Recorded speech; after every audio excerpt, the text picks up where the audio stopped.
Hello hello hello. तो कैसे हैं आप लोग? जोरदार। तो स्वागत है आपका दानिश का शो में। शर्मा कैश सॉल्व करेंगे हम लोग। ओके। ये वीडियो में काफ़ी ज़्यादा एफर्ट लगाया गया है। ये बात मैं बोल नहीं रहा हूँ, आपको खुद समझ में आएगा। आप जब शुरू के 5-10 मिनट देख लोगे खुद समझ में आएगा। मैंने यहाँ पे कुछ रिक्वेस्ट नहीं करना, मैं बस ये बोल रहा हूँ जितना चीज़ मैं बताऊँगा तुम वहाँ बैठो ना, हम रिकॉर्ड कर लेंगे। तुम जहाँ डाउट होगा तुम पूछना, माइक मत। जितना चीज़ हम बताएंगे उस चीज़ को आपको दिमाग में रखना है। मस्त। जैसे मान लो एक क्वेश्चन पूछा है तो उसके आसपास कितना कंसेप्ट हो सकता है वो सब कुछ मैंने कवर करने की पूरी कोशिश की है। चलो अभी स्टार्ट करते हैं। यहाँ पे मैंने बेहतरीन सोल्यूशन किया हुआ है और यहाँ से हम लोग क्वेश्चन देखेंगे और एक एक करके समझेंगे, ठीक है। चलो क्वेश्चन देखते हैं। एमसीक्यू अभी सॉल्व किए, नेक्स्ट पार्ट में वो आएगा सिंगल वर्ड वाला, उसके सब्जेक्टिव फिर खत्म। आज शाम तक मतलब रात तक या फिर सुबह तक वो भी आ ही जाएगा। तो सिंपल सिंपल क्वेश्चन है, पहले देखते हैं। कोई रश नहीं, मैं यहाँ पे अपना कंसेप्ट बिल्ड करने का भी पूरा कोशिश करूंगा। कोई रश नहीं, आराम से सीखना है, ठीक है। क्योंकि अगर आप रश कीजिएगा यहाँ पे तो और नहीं कंसेप्ट बनेगा। क्या बोल रहा था? Energy which an electron acquire when accelerated through a potential difference of 1 volt. इसका कहने का मतलब बताते हैं। यहाँ पे तो सोल्यूशन किया हुआ है, समझाने का ट्राई करते हैं। देखो एनर्जी कभी भी बोले तो एनर्जी का और वर्क डन का फॉर्मूला सिंपल होता है Q इंटू डेल्टा वी। ठीक है, एनर्जी वर्क डन का सिंपल फॉर्मूला होता है Q इंटू डेल्टा वी। समझ ही गए होगे। तो वर्क डन बराबर क्या होगा? चार्ज कितना एक इलेक्ट्रॉन के लिए बोला गया और डेल्टा वी यानी वोल्टेज कितना दिया गया 1 वोल्ट। तो 1 इलेक्ट्रॉन वोल्ट 1 EV हो जाएगा। इसी को फुल फॉर्म में क्या लिखते हैं? 1 इलेक्ट्रॉन वोल्ट। बात समझ में आया? यही चीज़ मेंशन किया गया। ठीक है, अगला क्वेश्चन पूछते हैं। The work done in moving a unit positive, यहाँ पे है ना, the work done in moving a unit positive charge over a closed path in an electric field. बोल रहा है कि यूनिट पॉजिटिव चार्ज है, उसको एक कंप्लीट सर्कल में घुमाए तो कितना वर्क डन करना पड़ेगा। तो जहाँ से जाओगे घूम करके फिर वहीं पे आओगे तो पोटेंशियल में चेंज कितना हो जाएगा? डेल्टा वी का वैल्यू 0। और अभी फॉर्मूला सिखाए हैं कि work done equal to Q into delta V. तो यहाँ पे अगर हम डेल्टा वी की जगह 0 पुट करेंगे तो 0 मल्टीप्लाई करेंगे क्यू कितना हो जाएगा? 0। यानी वर्क डन भी कितना आ जाएगा? 0। दोनों बहुत ईजी सवाल था। अब आगे की तरफ चलते हैं। चलो, the electrostatic potential on the perpendicular bisector due to an electric dipole is, हाँ ये बात समझाते हैं। इसका प्रूफ भी किया गया होगा, उनको दिखा भी सकते हैं तुम लोग को। यहाँ पे मेरे पास नोट्स है, बहुत अच्छा नोट्स है। हाँ ये वाला, ये। खैर अभी उतना डिटेल में नहीं जाएंगे, तुमको समझाते इस बात को क्या बोलना चाह रहे हैं। कहने का मतलब है क्या? हाँ, क्वेश्चन नंबर 3 था ना, 233। 3 और 4 में हो गया है थोड़ा सा कंफ्यूजन।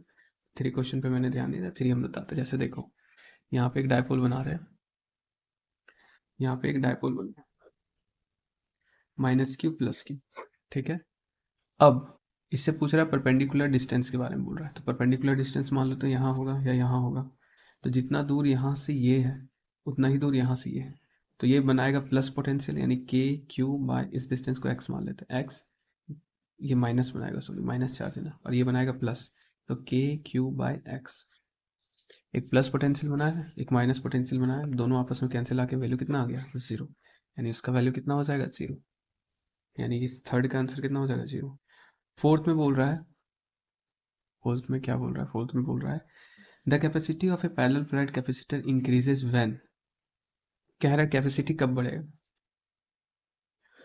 तो कैपेसिटी क्या बढ़ेगा? यहाँ देखो, सी इक्वल्स टू, ये कायदे से ये हो जाएगा 4 5, उसके 6 7 8 9 10 ठीक है। 3 तो वो हो गया, 4 5। चलो जल्दी इसको छोड़ते हैं, नंबरिंग सोचते, क्वेश्चन पे ध्यान देते हैं। C equal to epsilon nought A by D.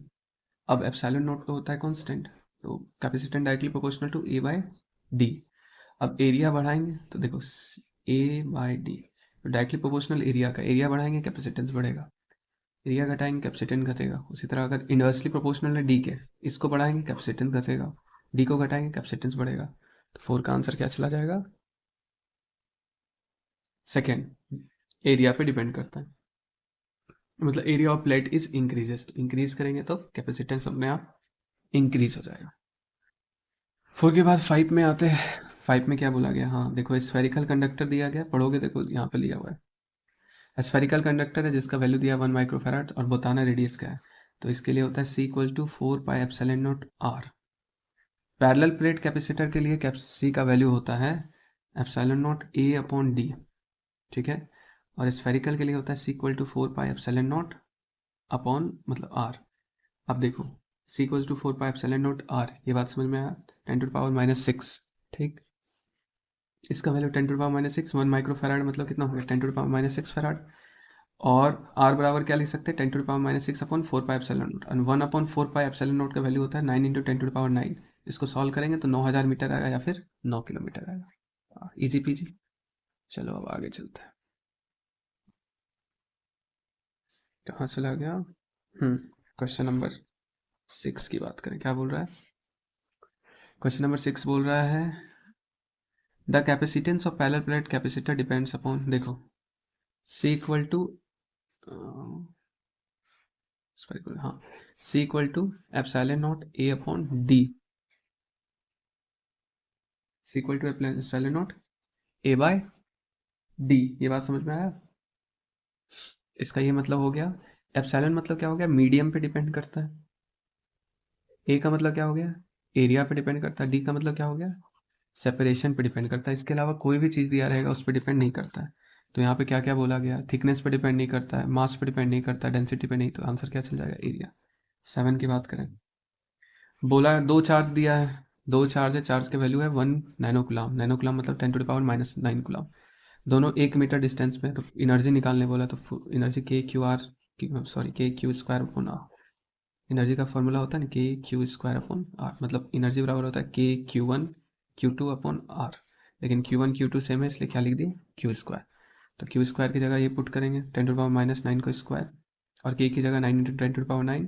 इसको सॉल्व करेंगे तो यू का वैल्यू आ जाएगा 9 इंटू 10⁻⁻9, और ये जूल में आएगा, ठीक है। Easy PG. 8 में क्या बोला गया है, हाँ 8 में बोला गया है इलेक्ट्रिक पोटेंशियल का ऐसा यूनिट, किसका, इलेक्ट्रिक पोटेंशियल। हम इधर से सॉल्व कर रहे थे, बस ये वाला दिमाग नहीं लगाना, सिंपल देखो। इलेक्ट्रिक पोटेंशियल का मतलब क्या होता है, energy per unit charge, energy के लिए जूल और पर यूनिट चार्ज के लिए गुलाम, तो आंसर क्या हो जाएगा जूल पर गुलाम। लेकिन वहाँ जूल माइनस ऐसे करके दिया गया, तो वही मार दोगे सीधा, ठीक है, सिंपल ना, फराटे से निकल रहे हैं हम लोग। अच्छा ये देखो, ये समझाने के लिए बोले अच्छे से समझना, ठीक है, मतलब इससे रिलेटेड दो और सवाल है और बीच में आ सकता है, लेकिन हमको जो दो को दिखा भी सॉल्व किए सो। देखो एक स्फेरिकल सेल है, उस पर चार्ज मान लेते हैं प्लस क्यू दिया हुआ है, ठीक। होलो स्फेरिकल कंडक्टर, ठीक है, होलो स्फेरिकल कंडक्टर है। इसके अंदर में कितना होगा KQ/R, मान लेते हैं क्यू चार्ज, मान लेते हैं कैपिटल क्यू चार्ज है, तो K capital Q upon R, R मतलब इसका रेडियस। इसके सरफेस पे भी सेम चीज़ होगा, K capital two Q upon R. जो इसके अंदर होगा, सेंटर में नहीं, पूरे अंदर में, जो इसके इनसाइड होगा वही उसके सरफेस पे होगा, बस बाहर जा करके बदल जाता है, वो सेपरेशन पे डिपेंड करता है, ठीक है। जैसे हम सिंपली वो बना के दिखाते हैं, जैसे ये पॉइंट O हो गया।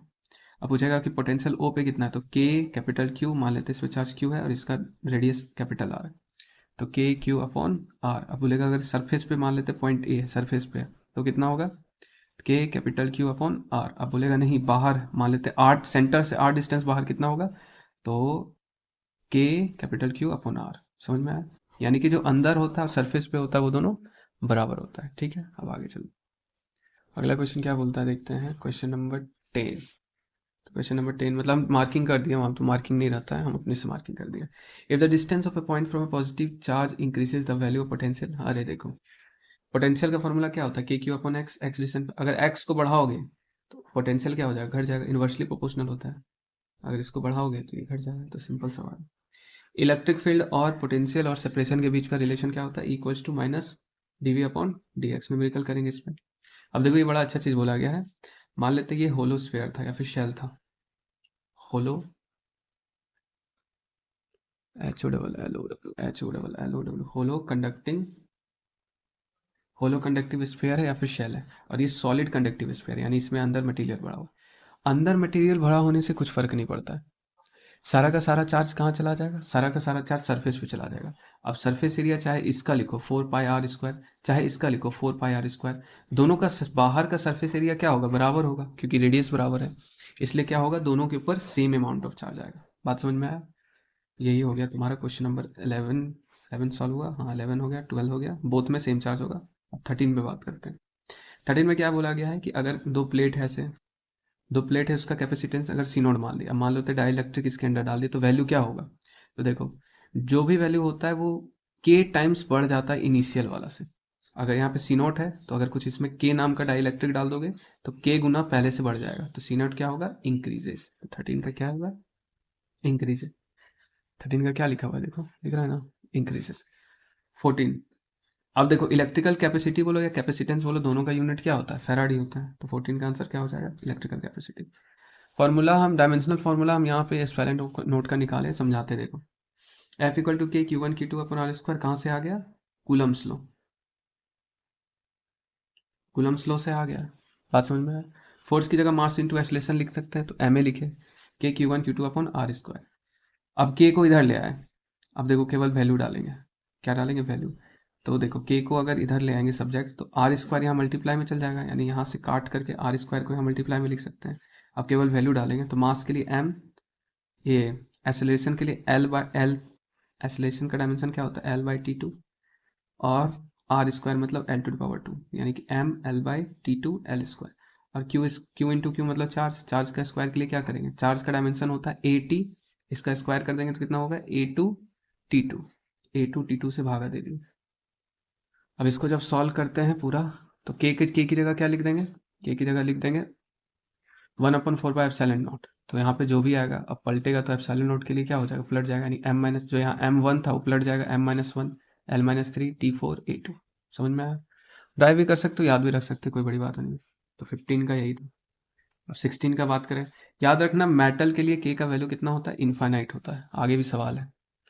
हाँ, अब सुनो, जैसे एक पैरेलल प्लेट कैपेसिटर है, एक पे माइनस क्यू चार्ज होता है, एक प्लस क्यू चार्ज होता है। नेट चार्ज क्या होता है? दोनों को जोड़ो तो नेट चार्ज हमेशा जीरो होता है, क्योंकि माइनस क्यू प्लस नेट मतलब क्या? दोनों को मिला करके। अब दोनों को मिला करके जोड़ोगे कितना आएगा? जीरो ही आएगा। क्वेश्चन नंबर 17, तो इसका आंसर हो जाएगा जीरो। क्वेश्चन नंबर 18 पे बात करते हैं। एप्सिलॉन नोट का निकाल लियो, देखो यहाँ से सॉल्व भी तुम कर सकते हो। एप्सिलॉन नोट पता चल गया, एरिया पता है, डिस्टेंस पता है, उसको पुट करोगे तो कैपेसिटेंस का ये आ जाएगा डायमेंशनल फॉर्मूला। ठीक है, आप यार रट भी सकते हो, या फिर यहाँ से देखो, एप्सिलॉन नोट निकालने का सिखा दिया यहाँ से आराम से। एप्सिलॉन नोट निकालो, उसका ये फॉर्मूला यूज करो, और कैपेसिटेंस का भी निकालो। 18 नंबर यही था। ठीक है, 19 पे बात करते हैं। एक पिको फैराड का मतलब होता है, एक पिको का मतलब होता है 10⁻⁻12। ठीक। कैपेसिटर का काम क्या है? एनर्जी भी स्टोर करता है, चार्ज भी स्टोर करता है। ये सब सिंपल बात है, ये सब डायरेक्ट डेफिनेशन पे सवाल है।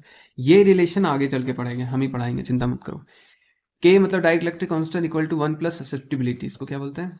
छोड़ो ना, बाद में बताएंगे, आगे के चैप्टर में आएगा। ठीक है, 21 का याद रखना, ये वाला रिलेशन याद रख लेना, के equals to 1 plus susceptibility.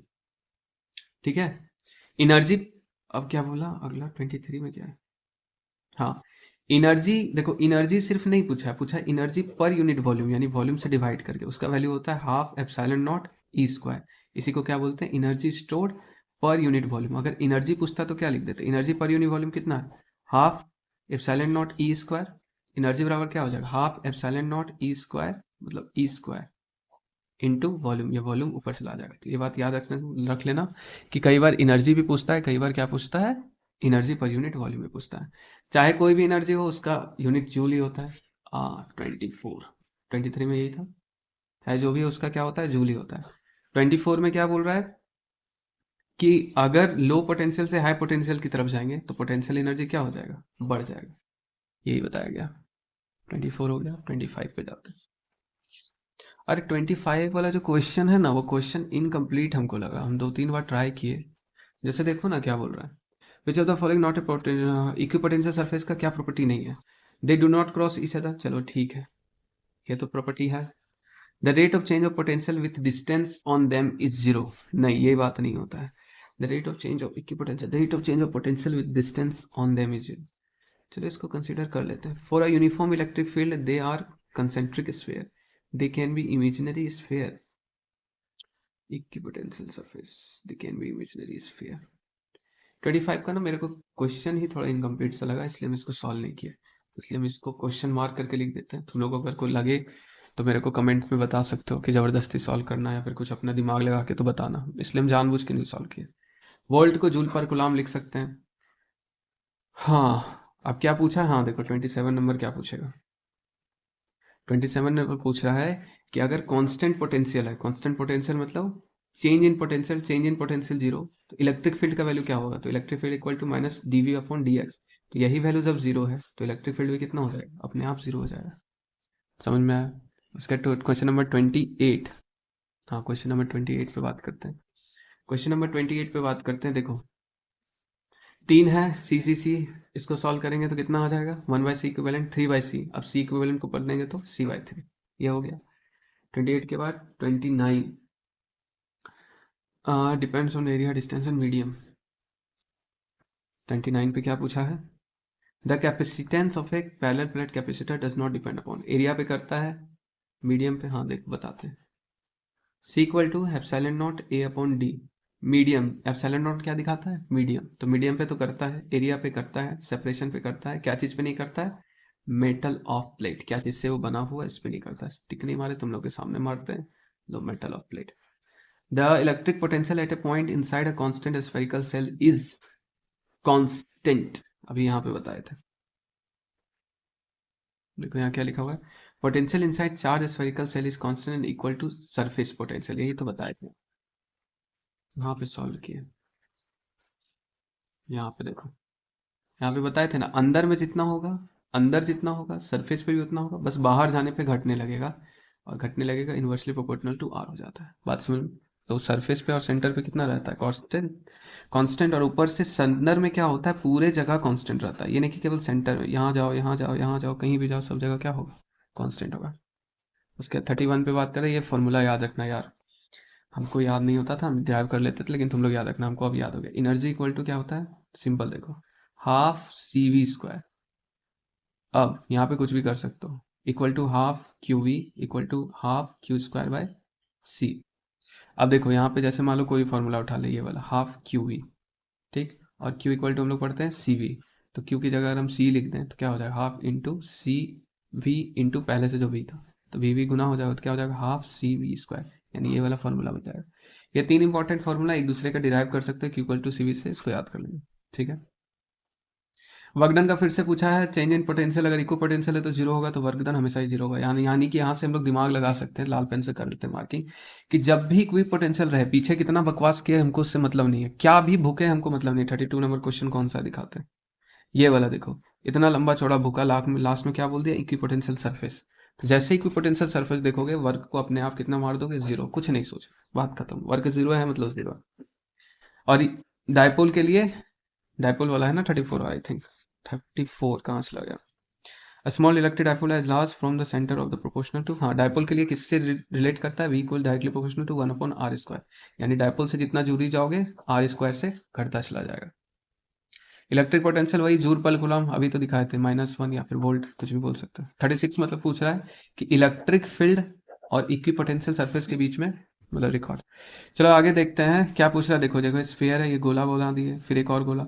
Electric field ऐसे बाहर की तरफ निकलेगा, बाहर की तरफ।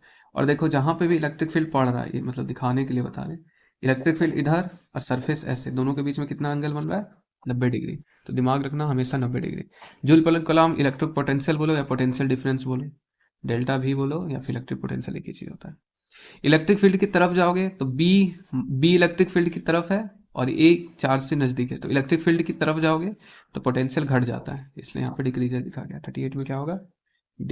सब मारे हुए नहीं है, तुम लोग के सामने मार देते हैं। सॉल्व कर रहे थे भाई, मारने के लिए थोड़ी बैठे थे। तो यहाँ पे 90 डिग्री हो गया, यहाँ पे डिक्रीजेस। यहाँ पे क्या हो जाएगा तुम्हारा? Name the physical quantity which has unit of joule पर कूलम। पोटेंशियल डिफरेंस भी हो जाएगा, पोटेंशियल भी हो जाएगा, तो आंसर दोनों चला जाएगा। इधर भी मार ही देते हैं।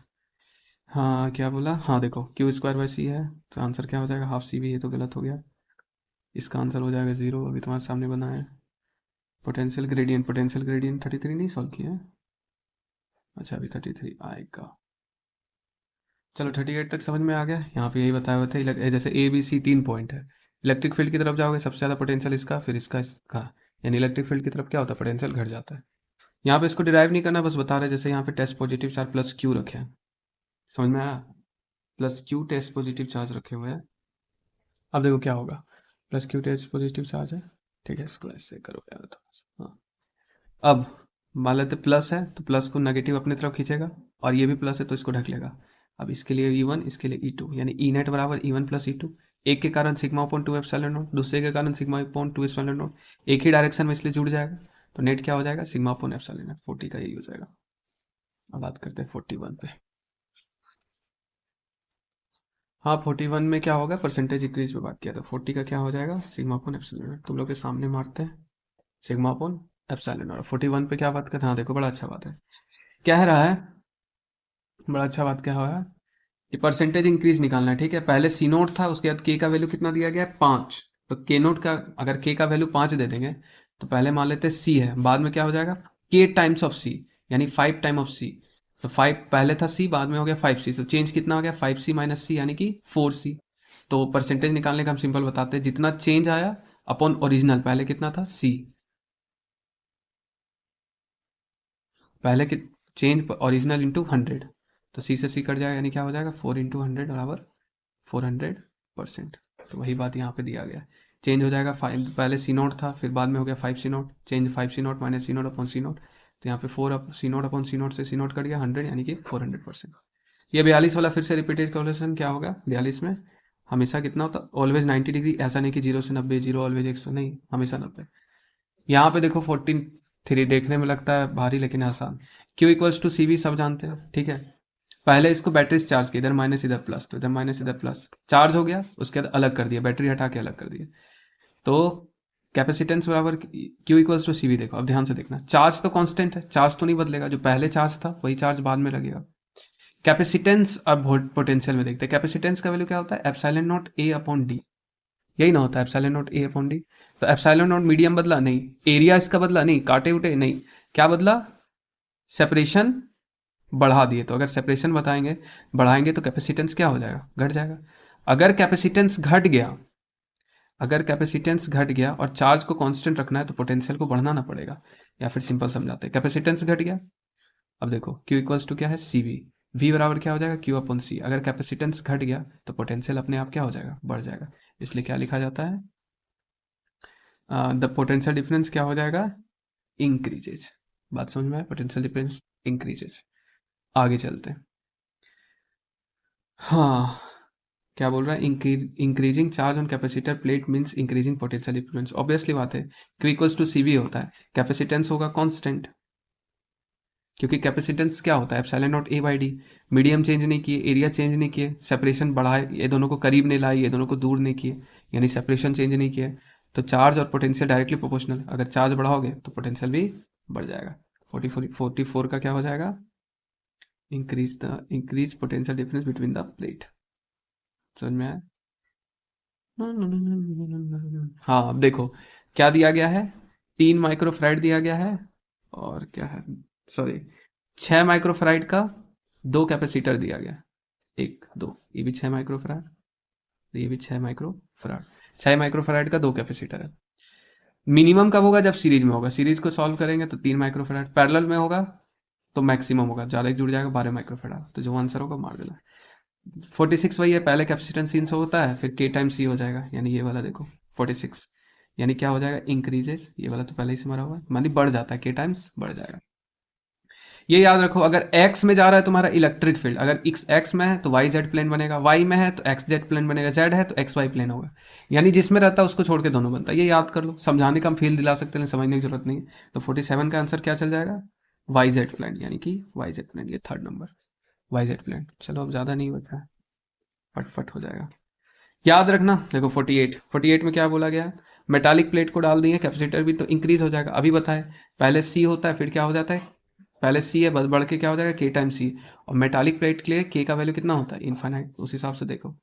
अब इसको देखो 49, C equal to epsilon nought A by D, D को क्या कर दिए, आधा कर दिए, तो ऊपर जाएगा तो क्या हो जाएगा, 2 टाइम्स हो जाएगा, तो 49 का क्या होगा, इंक्रीज 2 टाइम्स। ठीक है, अब 50 पे बात करते हैं। हाँ देखो 50 थोड़ा ठीक है, ये देखो सी मीडियम, यानी किसी मीडियम का कैपेसिटेंस इक्वल टू क्या होता है, dielectric into air, air बोलो या फिर इसी को सी नॉट बोलते हैं। तो कैपेसिटेंस मतलब डाई इलेक्ट्रिक बराबर क्या हो जाएगा, सी मीडियम अपॉन सी एयर, और मीडियम में दिया गया 60 माइक्रोफराड और एयर में दिया गया है 6 माइक्रोफराड। कट के कितना आ जाएगा 10। ठीक है, यहाँ पे भी हम सॉल्व किए अच्छे से, यहाँ मैंने स्पीड से बता दी। 4 को 5 को और बचा होगा 51। वेंडी ग्राफ जनरेटर पहले हम लोग बहुत डिटेल में पढ़ते थे बहुत अच्छे से। इसका हाई वोल्टेज को रखने के लिए बनाया जाता है। ये एनर्जी वाला तो अभी बता दिए, यू इक्वल टू क्या क्या होता है देख लेना। ठीक है, यही वाला है सेम। कहाँ गया भाई, यही वाला है। यहाँ एनर्जी ई लिखे है, वहाँ यू लिखा है। Half C V square half Q V half Q square भाई। बात समझे? चलो अब देखो ये वाला 53 थोड़ा सा है। When a capacitor is connected to a battery initially capacitor charge. तो पहले बैटरी से जोड़ेंगे, मान लेते हैं बड़ा यहाँ, चलिए प्लस माइनस कर देते हैं। चलो ये प्लस क्यू है, इधर वाला माइनस क्यू। तो पहले चार्ज होगा तो करंट निकलेगा, बाद में जब फुल चार्ज हो जाएगा तो करंट निकलना बंद हो जाएगा। यानी कि पहले करंट इंक्रीजेज देन डिक्रीजेज या जीरो। तो 53 का क्या बात किया गया। 51 का क्या लिखोगे, ये तो 10 हो गया आंसर, टिक मार लेना। फिर 51 का हो गया, फिर ये 51 में होगा वेरी हाई वोल्टेज। फिर ये वाला क्या हो जाएगा, हाफ सी वी स्क्वायर, तो ये वाला सेकेंड नंबर। एक current flow in the circuit for some time and decreases, ये वाला। पहले देखो चार्ज करोगे तो करंट होगा, और चार्ज करना बंद कर दोगे जब, तो फुल चार्ज जब हो जाएगा तो करंट रुक जाएगा। या फिर चार्ज करना बंद भी करोगे थोड़ा टाइम के लिए रहेगा, फिर उसके बाद धीरे धीरे डिक्रीज करेगा। बस यही बात है। कैपेसिटेंस क्या है, स्केलर क्वांटिटी होता है। कैपेसिटेंस का क्या होता है, फैराड होता है। वही चीज़ हमें मेंशन किया गया। तो यहाँ पे हम लोग लिख सकते हैं द इंड। द इंड क्या, चैप्टर द इंड हुआ नहीं। अभी हम लोग क्या चीज़ खत्म किया, एमसीक्यू का द इंड किया। अब इसके बाद क्या होगा, ये वाला पार्ट का एक वीडियो आएगा, उसके बाद पूरा ये वाला जो है न्यूमेरिकल्स ये सब है साथ में आ जाएगा। चलो मिलते हैं अपन नेक्स्ट लेक्चर में। Stay tune, okay bye.